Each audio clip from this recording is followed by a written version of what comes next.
Selamat malam, 1 jam lebih dekat malam ini mungkin akan menjadi spesial karena tamu kita malam ini mungkin menjadi seorang Presiden Republik Indonesia berikutnya. Siapakah dia? Bapak Mahfud MD, silahkan perlihatkan wajahnya Pak. Selamat malam. Selamat malam. Malam ini. Bapak selamat malam, apa kabar, sehat dan semangat? Baik, alhamdulillah sehat, semangat. Bapak sudah yakin untuk maju menjadi Presiden Republik Indonesia? Insya Allah. Bapak sudah yakin Bapak terkenal? Saya yakin saya dikenal oleh cukup pendukung. Oke.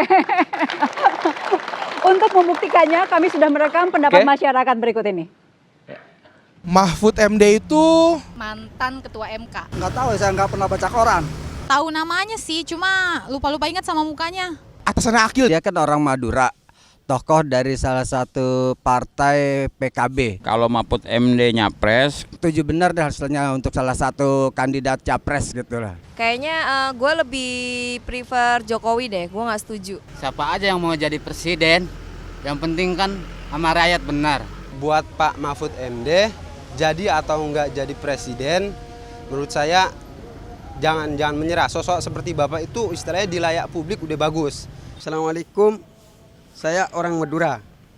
Sesama orang Madura, saya dengar Mahfud MD ingin nyalon Pak Presiden yang 2014. Oke, tengkulan nerema. Seluruh Madura nerema. Tetapi bimbing aki atas supaya negara Madura bisa aman dan makmur. Terjemahkan bagian yang terakhir. Iya. Diterjemahkan. Oh Pak. ya, dia bilang saya orang Madura, saya mendengar Pak Mahfud MD mau nyapres.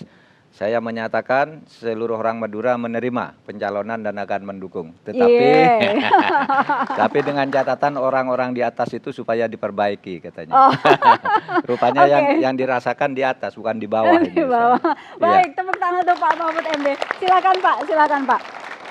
Tadi kalau melihat ada beberapa cuplikan, ada yang kenal, ada yang enggak gitu ya. Ini Bapak sudah yakin bahwa akan bisa mendapatkan kursi itu, Pak?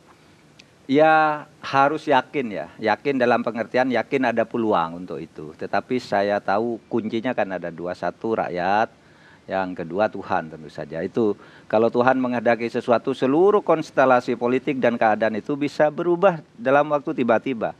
Seperti lahirnya reformasi, lahirnya Orde Baru, lahirnya Republik, itu semua tidak diduga-duga pada umumnya kan, tapi berubah. Ada juga yang populer karena kasus teman Bapak di Mahkamah Konstitusi. Pak Akil ya, Akil Mukhtar. Apa kalimat pertama yang terlintas ketika orang menyebut Akil Mukhtar? Pertama, koruptor dan pembohong. Teman Bapak itu, Pak? Ya, koruptor itu sudah sekarang pasti. Tapi yang pembohong begini, saya 3 hal. Pertama, ketika dia ditangkap dengan Hairun Nisa itu, kesempatan pertama dimuncul ke publik bahwa KPK bohong. Saya tidak tertangkap tangan karena saya tidak tahu Hairun Nisa mau ke rumah. Dia tiba-tiba datang, tahu-tahu ada KPK, saya ditangkap katanya. Itu dia nyatakan di televisi dan ada wartawan sampai digampar begitu sama dia karena tanya, kemudian kirim surat seperti itu ke MK. Tapi sekarang terbukti di pengadilan, dia berjanji dengan Hairun Nisa kan, lewat SMS, tawar-menawar uang, nanti ketemu di sini jam sekian, 10 juta turunlah gitu. Enggak lah, nanti itu kan kasusnya ini sekian, tawar-menawar. Sehingga lalu tidak bisa mengelak. Yang kedua, ini yang bahaya nih, Mukhtar Effendi itu, temannya itu. Kan Akil bilang, yang jadi calo perkaranya Mukhtar Effendi ini, Akil Mukhtar Effendi. Akil bilang melalui pengacaranya, enggak kenal Mukhtar Effendi itu siapa. Nah, ketika dipanggil, Akil, ditanya, Pak Akil enggak kenal Mukhtar Effendi? Enggak, siapa itu? Kok bawa-bawa nama Mukhtar katanya, kok nyamakan dengan saya. Ini Pak fotonya. Enggak kenal siapa itu. Lalu ditunjukkan, ini fotonya duduk di meja Bapak nih di MK. Loh, siapa yang bawa orang nih ke meja saya katanya. Kurang ajar katanya, tanpa izin saya masuk. Lalu diperlebar fotonya. Ini kan di samping dia Bapak katanya. Lalu dia mengatakan, oh iya saya kenal. Bohongan kedua. Yang ketiga yang soal uang di balik tembok itu ya, yang di balik tembok itu. Ruang karaoke. Ruang karaoke. Saya diberitahu oleh KPK, Pak Mahfud, itu Anda tahu ruang karaoke? Tahu, itu di balik tembok itu ada uang. Siapa? Uangnya Akil katanya. Disita di sini sekarang. Keluar dari KPK, saya bilang ke wartawan, Bapak ditanya apa? Itu Akil nyimpan uang tuh di tembok katanya.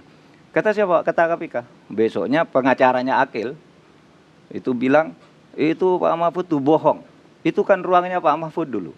Nggak ada uang di situ. Akil juga bilang, tanya ke Mahfud, siapa tuh yang bikin ruangan?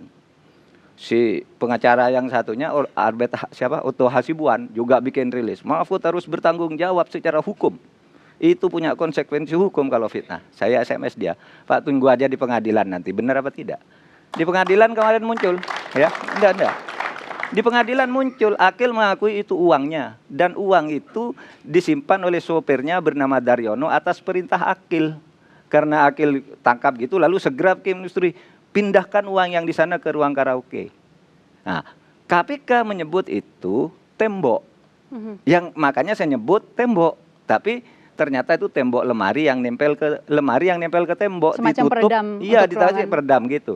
Itu sudah clear kan, sudah benar. Oke. Nah, maka saya katakan koruptor dan bohong gitu. Baik. Dan ini berbahaya, Walaupun- pinter sekali menyembunyikan. Walaupun itu adalah rekanan Bapak juga. Bapak Iya, rekan mengatakan saya, rekanan Bapak. semua rekan pembohong. saya. Hakim 9 itu rekan saya. Baik. Jadi tidak ada yang tidak rekan kalau hakim. Saya baik semua. Tetapi dalam kasus ini saya katakan ini hukumannya harus berat orang ini. Saya Baik. bilang. Baik. Oke, Pak. Kami sudah menyiapkan beberapa artikel yang mencuplik pernyataan Bapak yang bisa dikatakan cukup pedas. Yup, Berikut ini. nakutin. Mahfud MD geram kepada Akil Mukhtar. Ya, betul. Saya geram. Geram Karena pertama dia merusak nama MK, merusak nama Indonesia. MK itu ketika saya menjadi ketua MK bulan Agustus 2012 itu ada buku Harvard Handbook yang dikeluarkan oleh penilai terkemuka di dunia menyebut MK Indonesia termasuk 10 besar di dunia. Nomor berapa urutnya enggak tahu karena itu ditulis abjad dan ini urutan E kan, mungkin ada di tengah tapi 10 besar.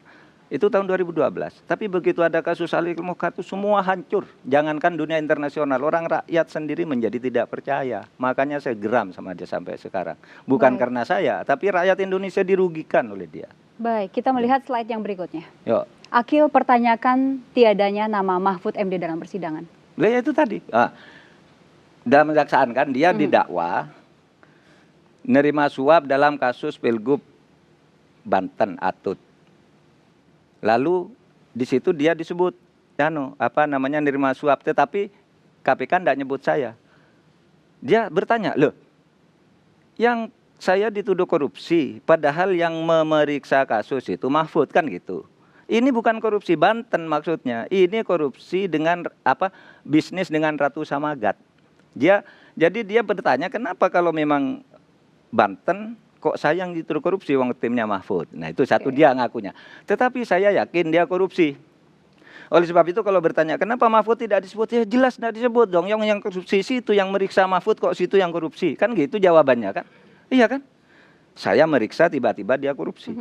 Saya tidak tahu. Maka saya pastikan begini, Indi, kasus Banten itu, Pilgub Banten itu jelas ada penyuapan. Tetapi vonis Banten di mana saya nangani sama sekali tidak ada penyuapan. Itu uang masuk langsung ke Akil. Dan itu buktinya begini, itu telanjang sekali. Saya memeriksa kasus itu tanggal 8 November. Memutus tanggal 22 November.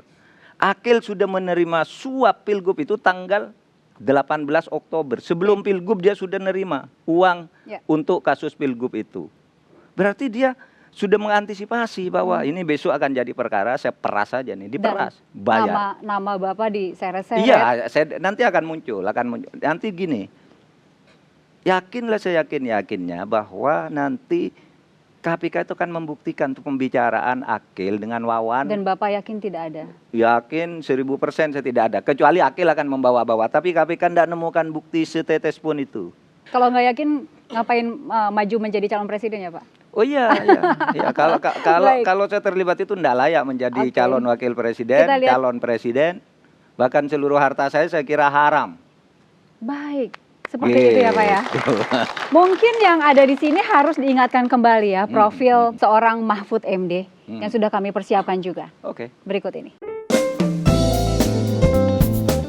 Profesor Dr. Muhammad Mahfud MD atau yang lebih kita kenal sebagai Mahfud MD adalah Ketua Mahkamah Konstitusi dan Hakim Konstitusi periode 2008 hingga 2013. Pria kelahiran Madura 13 Mei 1957 ini memulai karir sebagai dosen di alma maternya, Fakultas Hukum Universitas Islam Indonesia, Yogyakarta, di tahun 1984 dengan status sebagai pegawai negeri sipil. Mahfud meraih gelar doktor dari Pasca Sarjana Universitas Gadjah Mada, Yogyakarta. Mahfud tercatat sebagai dosen tetap Fakultas Hukum Universitas Islam Indonesia pertama yang meraih derajat doktor pada tahun 1993. Anak keempat dari 7 bersaudara ini meloncat mendahului bekas dosen dan senior-seniornya di Universitas Islam Indonesia. Bahkan tidak sedikit dari bekas dosen dan senior-seniornya yang kemudian menjadi mahasiswa atau dibimbingnya dalam menempuh pendidikan pasca sarjana.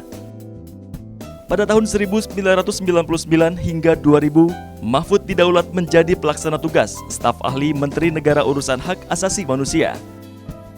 Berikutnya pada tahun 2000, diangkat menjadi Deputi Menteri Negara Urusan HAM yang membidangi produk legislasi urusan HAM.